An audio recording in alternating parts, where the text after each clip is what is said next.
Praise the lord. హల్లెలూయా. ఈరోజు మనం John hide జీవిత చరిత్ర గురించి, ఆయన యొక్క ప్రార్థనా జీవితము గురించి, పరిచర్య గురించి కొన్ని విషయాలు మనం తెలుసుకుందాము. మొదటిగా, అమెరికాలోని ఇల్లినాస్ రాష్ట్రములో కరల్టన్ పట్టణమునందు 1868లో నవంబర్ 9వ తేదీన జాన్ హైడ్ జన్మించాను. ఈయన తల్లిదండ్రులు ప్రార్థనాపరులు. వారి గృహమును ఎల్లప్పుడూ ప్రార్థన ద్వారా ప్రభు సన్నిధిలో నింపుకొనుచుండిరి. చిన్న వయసు నుండి వారి బిడ్డలను ప్రార్థనలోను క్రమశిక్షణలోనే పెంచిరి. జాన్ హైడ్ 1892వ సంవత్సరంలో మిషనరీగా భారతదేశానికి వచ్చాను. ఈయన శారీరకంగా బలహీనుడుగా ఉండుట వలన ఈయనను ఎవరు ఒక మిషనరీగా భావించలేకపోయిరి. ఈయన చాలా మెల్లగా మాట్లాడేవాడు. మాటలు తడుముకుంటూ మాట్లాడవలసి వచ్చేది. వినికిడి కొంచెం తక్కువ. గట్టిగా కేకలు వేస్తూ ఉత్సాహంగా పరిగెత్తి ప్రయాస పడలేకపోయేవాడు. అయితే జాన్ హైడ్ మోకాళ్ళపై గంటల తరబడి ప్రార్థించుట ద్వారా జాన్ హైడ్ పరలోకపు శక్తిని, ప్రభావమును భూలోకమునకు దింపేడివాడు.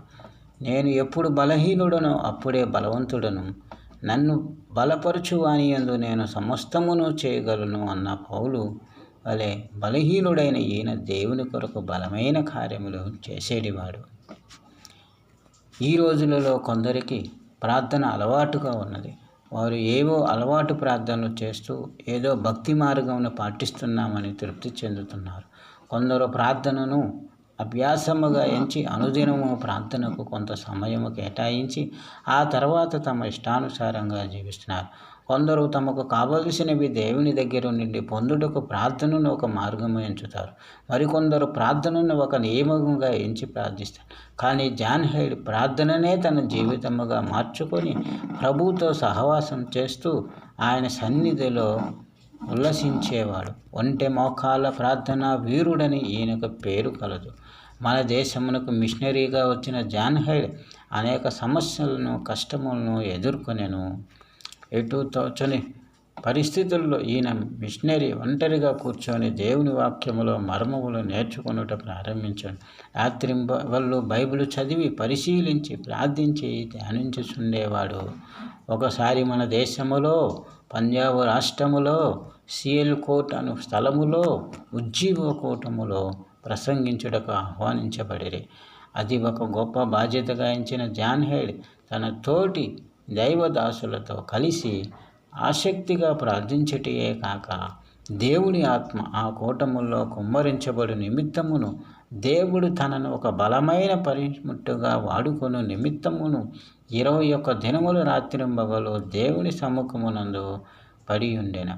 నశించిన ఆత్మలు రక్షించబడాలనే భారముతో ప్రార్థించెను. ఆ ఉజ్జీవ కూటములలో మొదటి కూటములో ప్రసంగించవలసిన జాన్ హైడ్ తన ప్రార్థనా గదిని విడిచి వచ్చుటకు ఆలస్యమైన. ప్రశాంతమైన ఆయన ముఖములో ప్రజలు దేవుని వెలుగును చూడగలిగిరి.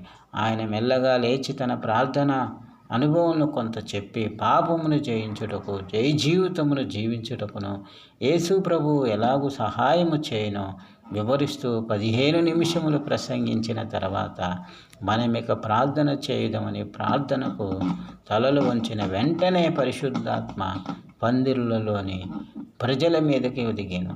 జనులు దేవుని సన్నిధిలో తమ పాపములు ఒప్పుకొనుచు ఏడ్చుచుండిరి. పశ్చాత్తాపముతో కూడిన కేకలతోనూ కన్నీటితో కూడిన విజ్ఞాపములతోనూ పందిరంతా నిండెను. ప్రసంగము 15 నిమిషాల్లో ముగిసింది. కానీ ఆ ప్రార్థన కొన్ని గంటలు కొనసాగినది.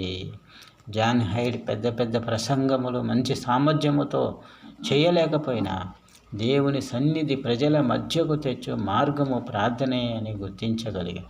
కాబట్టి తన జీవితములో ప్రార్థనకు ఎంతో ప్రాముఖ్యతనిచ్చాను. ప్రార్థన ద్వారా గొప్ప జయములను చూశాను. ఆయన రాత్రింబగలు ప్రార్థనా గదిని విడవక అన్నపానములో కూడా మరిచిపోయి ఉండేవాడు. జాన్ హైడ్కు ప్రభు సన్నిధిలో ప్రార్థించుచు, స్తుతించుటూ, ప్రభువును ఆరాధించుట ప్రథమ పరిచర్యగా ఉండెను. దానితో పాటు ప్రభువా రోజుకొక ఆత్మనైనా ఎమ్ము అని ప్రార్థించేవాడు. ప్రభు అలాగే ఆత్మలు ఇచ్చుచున్నప్పుడు ప్రభువా 2, 3, 4, 5 ఆత్మలను ఇమ్మని ప్రార్థించేవాడు. మన దేశంలో ఆయన చేసిన సేవంతా కలిపితే 19 సంవత్సరములు మాత్రమే. కానీ అనేక వేల ఆత్మలు ప్రభువు కొరకు సంపాదించాను. ఈయన సేవలో ప్రాముఖ్యం ప్రార్థన, తర్వాతే ప్రసంగం. ఈయన జీవితంలో ప్రథమ గురి క్రీస్తును ఆరాధించుట. పరిశుద్ధుడుగా ప్రభువుకిష్టుడుగా ఉండుటయే తన జీవిత ధ్యేయముగా చేసుకొనిన జాన్ హైడ్ ప్రేమించి ప్రాణం పెట్టిన ప్రియ రక్షకుని యొద్దకు చేరుటకు ఆశ కలిగి తన 47వ ఏట తన పరిచర్యను ముగించి దేవుడిచ్చి మహిమా కిరీటం పొందుడు 1912 ఫిబ్రవరి 17న మరణించెను. ప్రభు యొద్దకు చేరెను.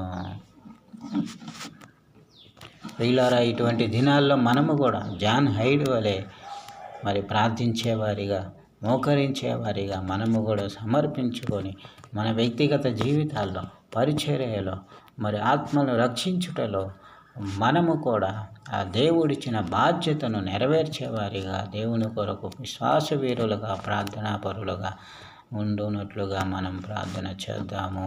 Praise the lord. హల్లెలూయా.